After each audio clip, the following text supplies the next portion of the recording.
Bien le bonjour à toutes et tous. Goedemorgen iedereen. Bienvenue à cette conférence de presse qui va partager avec vous l'évolution et expliquer avec vous l'évolution des chiffres de l'épidémie. Et avant d'entendre Mesdames Storder et Briat, nous allons entendre Ivan Latem et Steven Van Gucht. À toi la parole. Goedendag iedereen, bonjour à toutes, bonjour à tous. Alors les chiffres sont dans le rouge, ils le sont encore tous et en particulier nous avons un impact sur les soins intensifs qui augmente jour après jour. Ceci étant, il n'y a pas que des mauvaises nouvelles puisque le nombre d'infections augmente, comme vous l'avez sans doute remarqué, plus lentement depuis quelques jours et qu'on peut donc espérer que par la suite il y aura une diminution des hospitalisations de la même manière aussi. En revanche, on l'a dit, le nombre de patients en soins intensifs nous préoccupe puisque c'est la 5e semaine consécutive que ces chiffres s'accumulent vers le haut et qu'à ce rythme, on pourrait atteindre le fameux seuil de 1000 patients aux soins intensifs aux environs du 10 avril. Ça nous laisse donc une bonne dizaine de jours pour aider à modifier la direction de cette courbe. Revenons-en aux chiffres, et vous les voyez sur la première diapositive. Nous avons eu en moyenne 4751 nouveaux cas par rapport à la semaine passée, ce qui est une augmentation de 17%. 17%, je vous rappelle que nous avions les augmentations qui allaient jusqu'à plus de 40% encore, entre autres dans la semaine du 17 au 20 mars, et que donc on a un clair ralentissement de cette courbe. Le lundi 22 mars, on a atteint ce qui est pour l'instant le nombre le plus élevé de cas, en l'occurrence 6274 nouveaux cas en une journée. Cette augmentation se manifeste sur l'ensemble du territoire et sur toutes les tranches d'âge. Elle est la moins prononcée chez les personnes âgées, en l'occurrence les octogénaires, où c'est à plus 2%. Elle est la plus prononcée chez les personnes dans la quarantaine, avec plus 21%. Chez les enfants, chez les adolescents, on a une diminution de ce nombre de chiffres. On a pour l'instant une augmentation qui est tombée à 15%. Et vous vous rappelez probablement qu'on avait encore des plus 50% il y a peu. Ceci étant, en nombre de nouveaux cas, en quantité de cas, les adolescents restent encore actuellement le groupe qui est le plus représenté au cours de la dernière semaine. Si on regarde les provinces du pays, elles sont toutes en rouge, tout spécialement d'ailleurs à l'est et au sud du pays. Vous voyez qu'au niveau des régions, la Wallonie est à plus 24%, suivie par la Flandre et Bruxelles, assez proches, puisque plus 14% pour la Flandre et plus 12% pour Bruxelles. Au niveau provincial, et on le voit nettement ici, c'est la province de Liège qui a l'augmentation la plus importante avec plus 38%, et on voit que tout l'est du pays pratiquement, puisque le Limbourg est à plus 31%, le Luxembourg plus 32% et le Namurois plus 29%. Au niveau du nombre de tests, nous battons nos records, si on peut dire, puisque on n'a jamais fait autant de tests. En moyenne, actuellement, nous avons une moyenne de 67 000 tests effectués par jour. Le mardi 23 mars, on a même battu notre record avec 87 052 tests effectués en une seule journée. Ces tests actuellement ont une positivité dans 7,7%, ce qui est relativement stable depuis quelques jours, mais montre encore une circulation significative du virus. Si on s'intéresse aux nouvelles admissions à l'hôpital, comme on le voit sur la diapositive maintenant, elles continuent à augmenter. On le voit sur la courbe. La semaine dernière, nous avons eu en moyenne 241 nouvelles admissions par jour, soit plus 18% par rapport à la moyenne de la semaine qui précède. Le pic actuellement est celui de vendredi dernier où on a compté 296 hospitalisations et il n'est pas impossible que nous ayons encore dans les jours qui viennent des chiffres vers les 290-300 admissions par jour. Ceci étant, au vu de la moindre augmentation des nouveaux cas, nous espérons avoir un impact dans les jours qui vont suivre au niveau des nouvelles admissions à l'hôpital.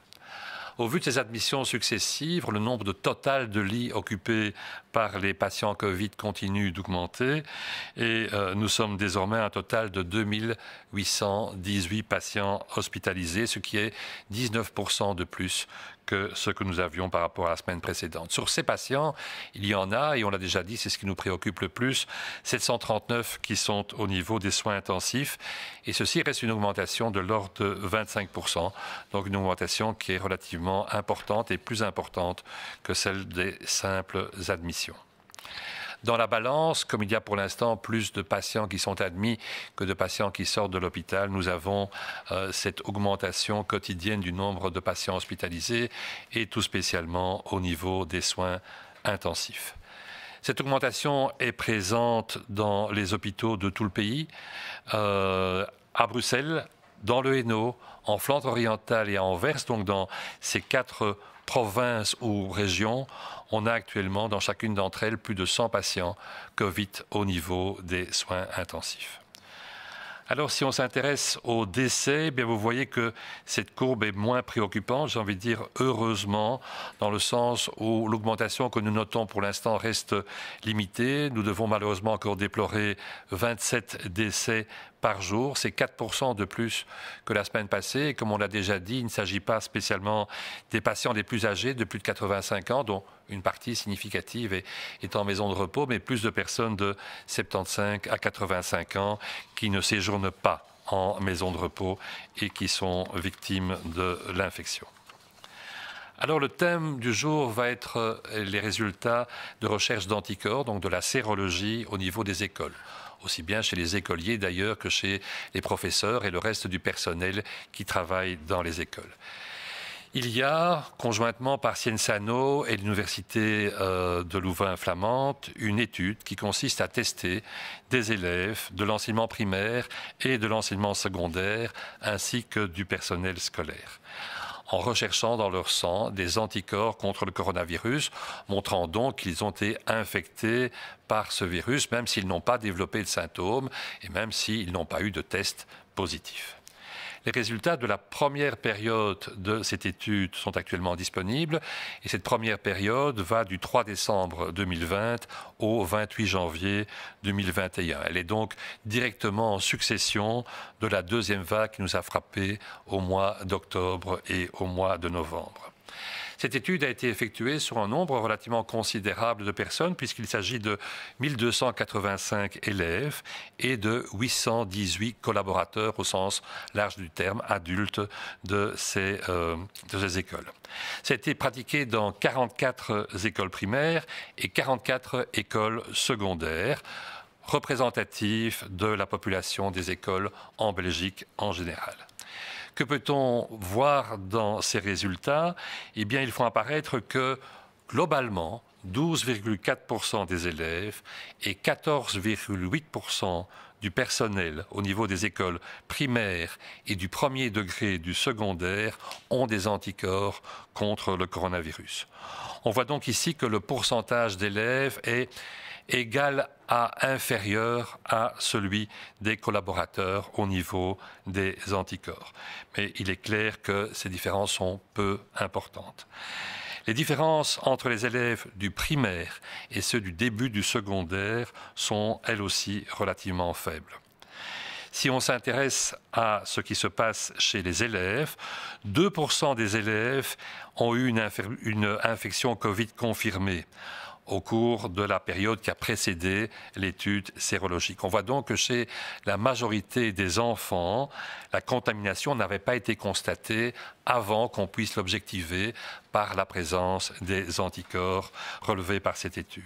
Chez les membres du personnel, la discordance est moins importante puisque, à leur niveau, 10% avaient eu un test Covid positif avant l'étude de recherche d'anticorps. Il faut souligner que tant pour les élèves que pour les membres du personnel, aucun d'entre eux n'avait été hospitalisé ou n'avait eu une forme grave de la pathologie. Alors ces résultats, qui sont des résultats globaux que je viens de vous donner, ne sont pas les mêmes dans toutes les régions du pays. Le pourcentage d'élèves et de collaborateurs qui ont des anticorps est moins élevé en Flandre qu'à Bruxelles et en Wallonie. Si on voit les chiffres pour la Flandre, on a 8,7% des élèves et 13,2% du personnel. Si on voit la Wallonie, on a 15,4% des élèves, dont presque le double, et 17,7% du personnel.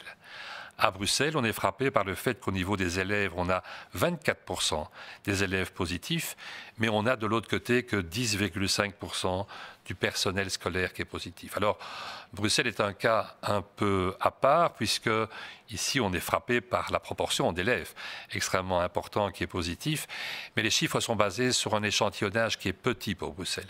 Et donc, il est clair que l'étude devra être améliorée parce qu'elle a une grande incertitude, et dans les résultats qu'on aura par la suite, on aura sans doute un échantillonnage plus important permettant de tirer des conclusions qui sont plus valides. On peut aussi se poser la question par rapport au personnel, par exemple, du pourcentage d'entre eux qui habitent réellement à Bruxelles ou qui viennent de la région flamande ou de la Wallonie. Ces différences reflètent aussi la situation qu'on a connue pendant la deuxième vague. Et vous savez tous que pour cette deuxième vague, Bruxelles et la Wallonie ont été touchées de manière plus importante. Mais ceci étant, ça nous permet malgré tout d'avoir un certain nombre de données et de conclusions. Les conclusions, c'est quoi? C'est que pour la période qui a été étudiée, bien sûr, le pourcentage d'écoliers et de personnel scolaire qui a des anticorps positifs est équivalente à celle qu'on retrouve dans les études dont vous avez déjà parlé chez les donneurs de sang. On est extrêmement proche des chiffres des donneurs de sang. Au cours de cette période, le pourcentage de personnes présentant des anticorps était d'environ 16% chez les donneurs de sang, et à souligner que pour Bruxelles, on avait de l'ordre de 24-25% de donneurs de sang qui étaient positifs. Les écoles ne semblent donc pas être un lieu où le virus se propage plus. On a déjà beaucoup discuté ce point auparavant, mais ceci semble confirmer qu'elles sont plutôt un miroir de ce qui se passe dans la société en général, plus qu'un foyer de contamination. Ça n'empêche pas, bien sûr, que par le volume de personnes, enfants et enseignants qui s'y trouvent, elles puissent être un point de départ d'un certain nombre de transmissions. Merci pour votre attention.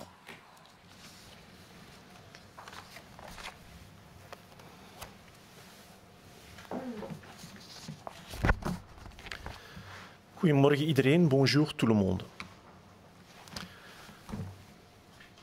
Alle cijfers staan nog steeds in het rood en in het bijzonder de belasting op intensieve zorgen neemt snel toe. De besmettingen stijgen gelukkig wat minder snel en hopelijk betekent dit dat binnenkort ook de ziekenhuisopnames minder snel zullen stijgen. Het aantal patiënten op intensieve zorgen blijft daarentegen snel verder aangroeien en dit nu al voor de 5e week op rij. Aan dit tempo zullen we tegen 10 april de grens van 1000 patiënten op intensieve zorgen bereiken. We hebben met andere woorden nog een 10-tal dagen om het tij te keren. Mits een goede opvolging van de basismaatregelen is dit mogelijk. De afgelopen week werden er gemiddeld 4.751 nieuwe besmettingen per dag vastgesteld. Dat is een toename van 17% op weekbasis. Op maandag 22 maart werd het voorlopig hoogste aantal besmettingen van de derde golf opgetekend, met name 6.274 besmettingen op 1 dag. De stijging is de laatste dagen echter duidelijk vertraagd. Zo'n 2 weken terug zagen we nog toenames van ruim plus 40%. Nu zitten we aan plus 17%. De huidige toenames doen zich voor over het ganse grondgebied en bij alle leeftijdsgroepen. De stijging is het minst uitgesproken bij de 80ers met plus 2%. En nog het meest uitgesproken bij de 40ers met plus 21%. Bij kinderen en tieners is de stijging teruggezakt tot plus 15%, terwijl recent hier nog toenames van ruim 50% werden waargenomen. De tieners blijven wel nog de groep waar de afgelopen week het grootste aantal nieuwe besmettingen werd vastgesteld. De toenames doen zich voor in alle provincies en zijn het meest uitgesproken in Wallonië met plus 24%, gevolgd door Vlaanderen met plus 14% en Brussel met plus 12%. De hoogste toename zien we nu in de provincie Luik met een stijging van plus 38%. Nog nooit werden er zoveel testen uitgevoerd als in de voorbije week. Gemiddeld 67.000 testen per dag, waarvan 7,7% positief was. Ondanks dit hoge aantal testen blijft het percentage positieve testen dus nog steeds vrij hoog, wat wijst op een zeer intense circulatie van het virus. Op dinsdag 23 maart werd een record van maar liefst 87.052 testen op één dag uitgevoerd. De nieuwe ziekenhuisopnames blijven verder doorstijgen. De afgelopen week waren er gemiddeld 241 nieuwe opnames per dag en dat is een verdere stijging van 18%. Verleden week vrijdag waren er 296 ziekenhuisopnames en mogelijk gaan we deze week nog dagen zien met rond de 300 ziekenhuisopnames per dag. Hopelijk volgt nadien dan een aftopping van deze ziekenhuisopnames. De totale ziekenhuisbezetting stijgt ondertussen onverminderd verder en bereikt nu een totaal van 2818 patiënten. Dat is opnieuw 19% meer dan de week ervoor. Momenteel worden er 739 patiënten behandeld op intensieve zorgen. Dat is opnieuw een forse toename van plus 25% op weekbasis. Gezien er elke dag een stuk minder patiënten ontslagen dan opgenomen worden, neemt de belasting op intensieve zorgen snel verder toe. De toenames van de ziekenhuisbezetting zien we over het ganse land, zowel in Brussel, Henegouwen, Oost-Vlaanderen als Antwerpen liggen er nu meer dan 100 COVID-patiënten op intensieve zorgen. De overlijdens tot slot blijven rond eenzelfde niveau schommelen en blijven gelukkig relatief beperkt. Gemiddeld vielen er de afgelopen week 27 overlijdens per dag te betreuren.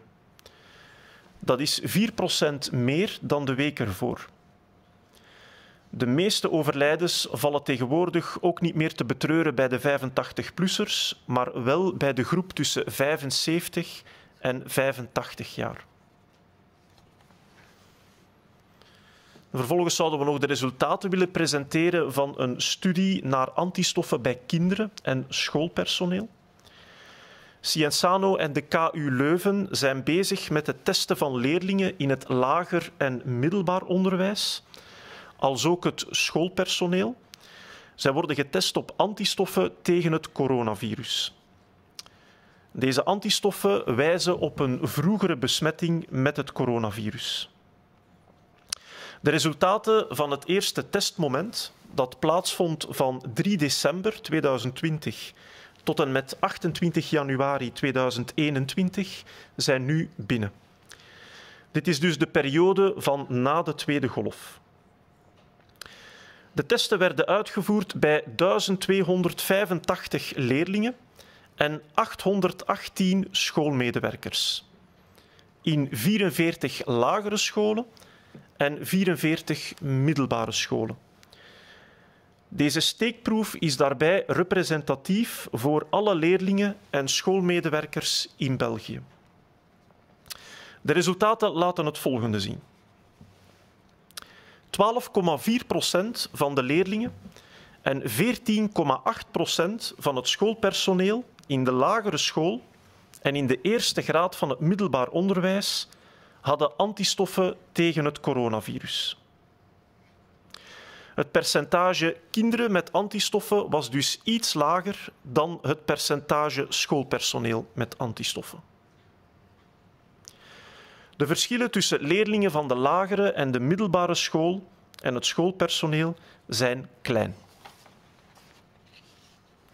Slechts 2% van de leerlingen had in de periode voordien een bewezen coronavirusbesmetting met een positieve test. Bij de meeste kinderen werd de besmetting voordien dus niet vastgesteld. Bij de personeelsleden was dit een stuk hoger en beter in overeenkomst met het percentage antistoffen. 10% van de personeelsleden testten voor de studie positief op COVID-19. Niemand uit de steekproef werd in de periode voordien gehospitaliseerd wegens COVID. Verder zijn er opvallende verschillen tussen de gewesten. Het percentage leerlingen en schoolpersoneel met antistoffen was lager in Vlaanderen dan in Brussel en Wallonië.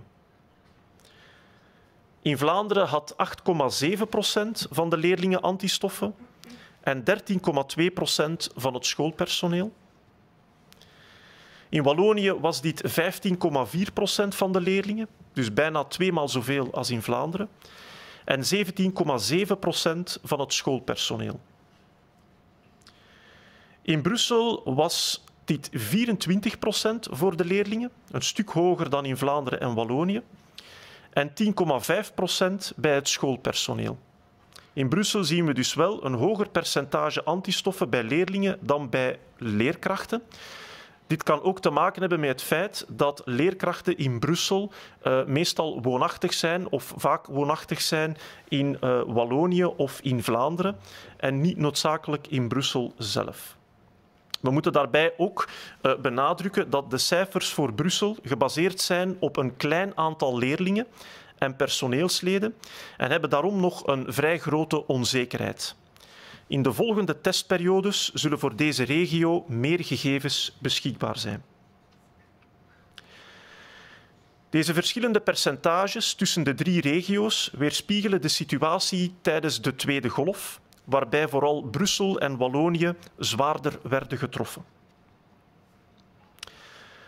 Uit deze eerste testperiode kunnen we dus concluderen dat in die periode van december tot en met januari het percentage schoolkinderen en schoolpersoneel met antistoffen tegen het coronavirus vergelijkbaar is met het percentage antistoffen dat gevonden wordt in de algemene Belgische bevolking. Bij bloedgevers bedroeg in die periode het percentage mensen met antistoffen zo'n 16%. In Brussel was het percentage kinderen met antistoffen hoger, met 24%, maar ook het percentage bloedgevers uit Brussel met antistoffen was in die periode een stuk hoger, met 26%. Onze studie vindt dus geen aanwijzingen dat scholen plaatsen zijn waar het virus zich meer verspreidt dan elders in de gemeenschap. Het bevestigt dat scholen vooral een spiegel zijn van de virusverspreiding in de rest van de samenleving en geen broeihaard. Dank u voor uw aandacht.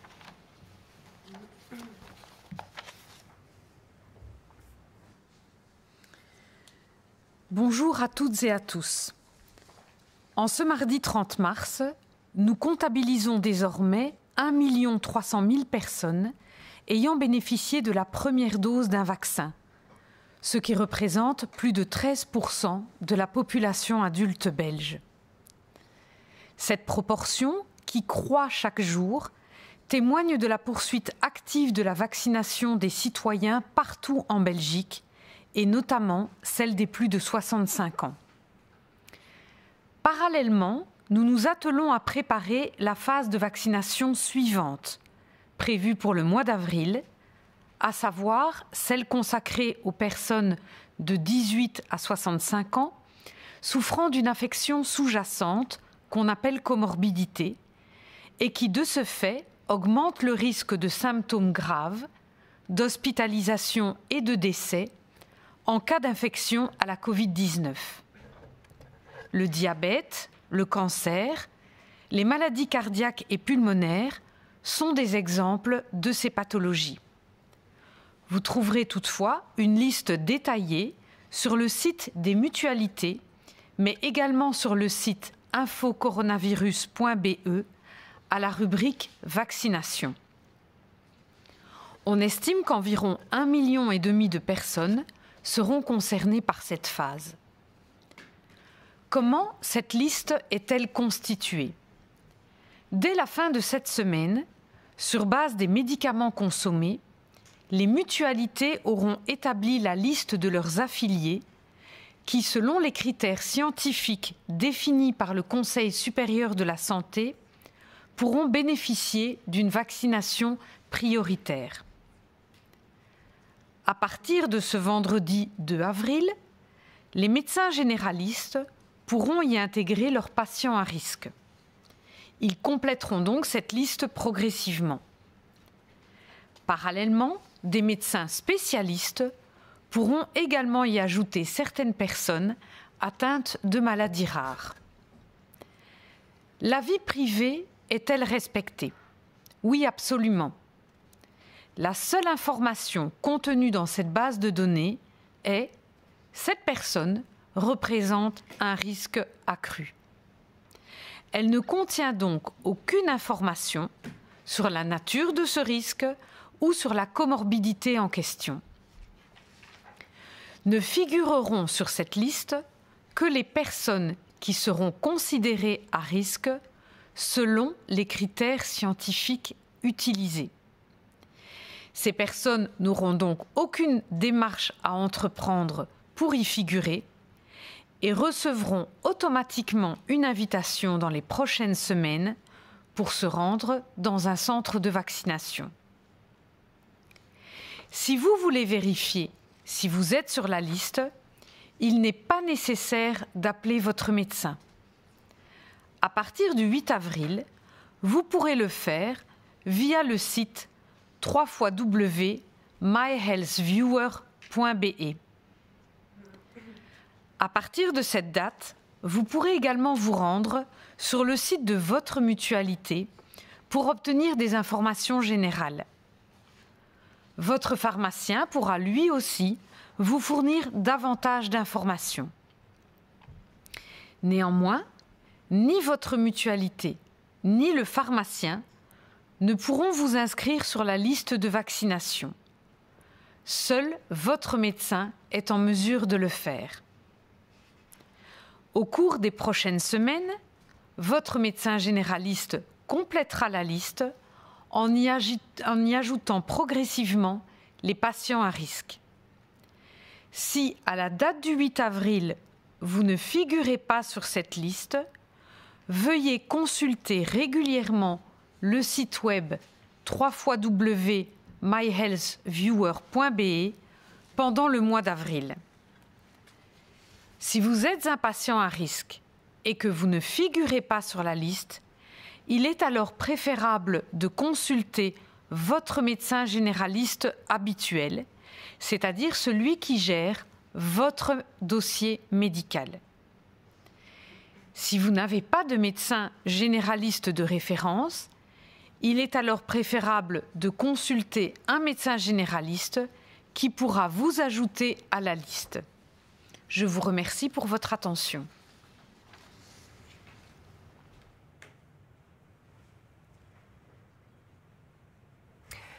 Goedemorgen iedereen. Bonjour tout le monde. Vandaag hebben 1.300.000 inwoners van ons land hun eerste vaccindosis gekregen. Dat komt neer op meer dan 13% van de Belgische volwassen bevolking.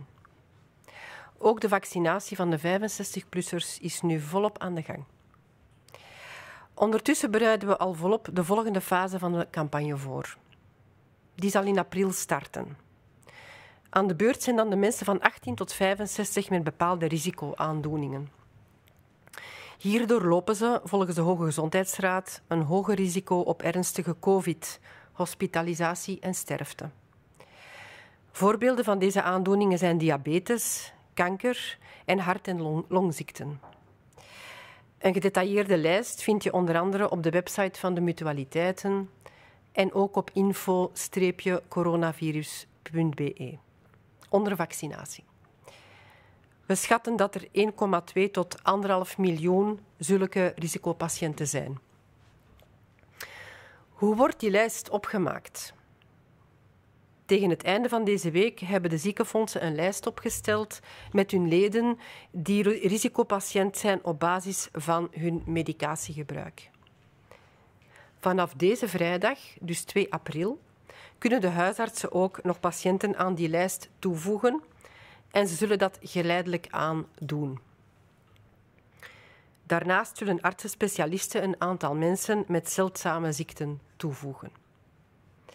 Wordt daarbij de privacy gerespecteerd? Absoluut. De enige informatie op die lijst is: deze persoon heeft een verhoogd risico. De lijst bevat dus geen informatie over de aard van het risico of over de aandoening. Enkel de mensen van wie wetenschappelijk is aangetoond dat ze een hoger risico lopen, komen op de lijst voor. Als risicopatiënt hoef je in principe dus niets te doen. In de volgende weken zal je automatisch worden uitgenodigd om je te laten vaccineren in een vaccinatiecentrum. Als je toch wil nagaan of je op de lijst voorkomt, is het niet nodig om daarvoor je huisarts te bellen. Vanaf 8 april kan je dit zelf nagaan via de website www.myhealthviewer.be. Vanaf dan kan je ook naar de website van je ziekenfonds gaan kijken voor algemene informatie of hen contacteren. Ook je apotheker kan je meer informatie geven. Maar de mutualiteit of apotheker kan je wel niet toevoegen aan de lijst. Dat kan enkel je huisarts. Je huisarts zal de lijst in de komende weken geleidelijk aan aanvullen met zijn risicopatiënten. Als je op 8 april nog niet voorkomt op de lijst, kijk je in de maand april best regelmatig naar de website www.myhealthviewer.be. Als je een risicopatiënt bent en je staat niet op de lijst, contacteer je wel best je vaste huisarts. Dat is de huisarts die je medisch dossier bijhoudt, dus je GMD. Heb je geen vaste huisarts, dan ga je beter langs bij een huisarts die je dan kan toevoegen op de lijst. Ik dank u voor uw aandacht.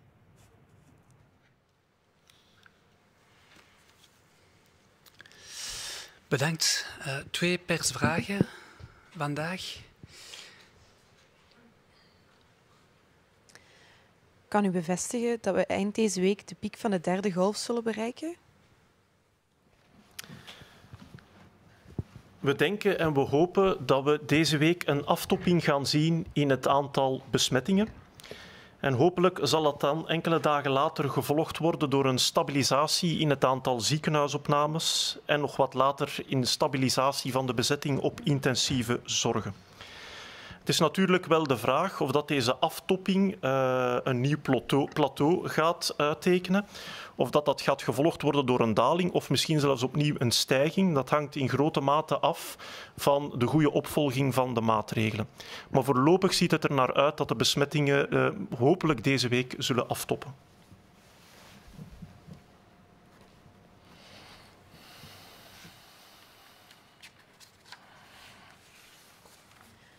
Confirmez-vous que l'on assistera au pic de la 3e vague à la fin de cette semaine?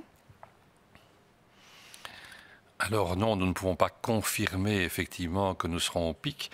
Nous pensons, sur les données que nous avons actuellement, qu'on devrait petit à petit, avec cette diminution dans l'augmentation du nombre de nouveaux cas, aboutir à un plateau qui pourrait conduire aussi bien à une pente et à une diminution, ce que nous espérons, qu'éventuellement à un long plateau, comme on l'a déjà eu, ou éventuellement à une augmentation des cas. Tout dépendra de la manière dont nous allons tous réagir et tout dépendra donc si nous donnons le coup de rein nécessaire pour que ce plateau que nous espérons atteindre aille par la suite vers le bas, non seulement dans le nombre de transmissions, mais dans les jours ou semaines qui suivront, dans le nombre d'admissions à l'hôpital et tout spécialement d'admissions au niveau des soins intensifs.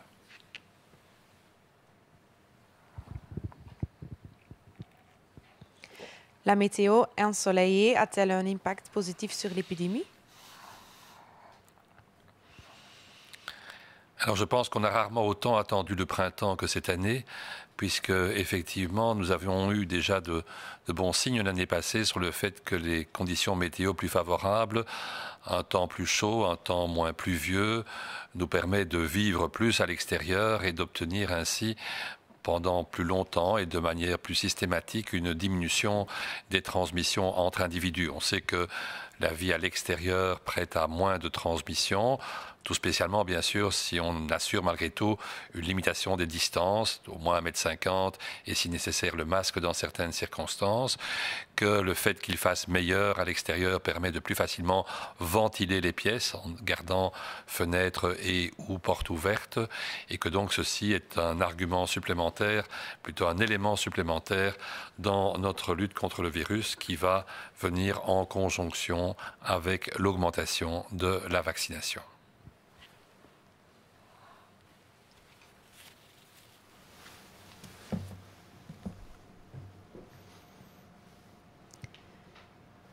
Heeft het zonnige weer een positieve impact op de epidemie? Wel, goed weer helpt. We kunnen buiten leven, we kunnen buiten afspreken en buiten is het altijd een stukje veiliger dan binnen. We kunnen buiten makkelijker afspreken met ons knuffelcontact, dan hoeven we geen afstand te houden. We kunnen ook afspreken met 3 andere personen, dan moeten we wel 1,5 meter afstand houden. Een groot verschil tussen buiten en binnen is dat buiten die fijne druppels of aerosolen nauwelijks kans maken om iemand anders te besmetten. Ze vervliegen namelijk heel snel in de buitenlucht. We kunnen elkaar wel nog besmetten buiten, maar enkel dan van op korte afstand en vooral via die grote, dikke druppels of via direct fysiek contact. Los daarvan is het ook zo dat wanneer het buiten warmer is, het gemakkelijker is om ramen en deuren open te zetten, om onze vertrekken te verluchten. Na de paasvakantie betekent dat onder andere ook voor de klassen dat het een stuk makkelijker zal zijn om de lucht te verversen in de klasruimtes, omdat het comfortabeler is om de ramen open te zetten en open te laten. En het is ook zo, wanneer de temperatuur hoger is en wanneer er meer UV-licht aanwezig is, dat het virus sneller wordt afgedood. En dat is vooral belangrijk voor virus dat zich op oppervlaktes bevindt. Bij hogere temperatuur, in aanwezigheid van UV-licht, wordt het virus afgedood onder invloed van UV na enkele minuten, bij hogere temperatuur na enkele uren. Als je dat vergelijkt met de winter, wanneer het donker is en bijvoorbeeld rond frigotemperatuur of vriestemperatuur, dan kan het virus gemakkelijk meerdere dagen overleven. Dus ja, goed weer kan ons helpen om het virus beter in bedwang te houden.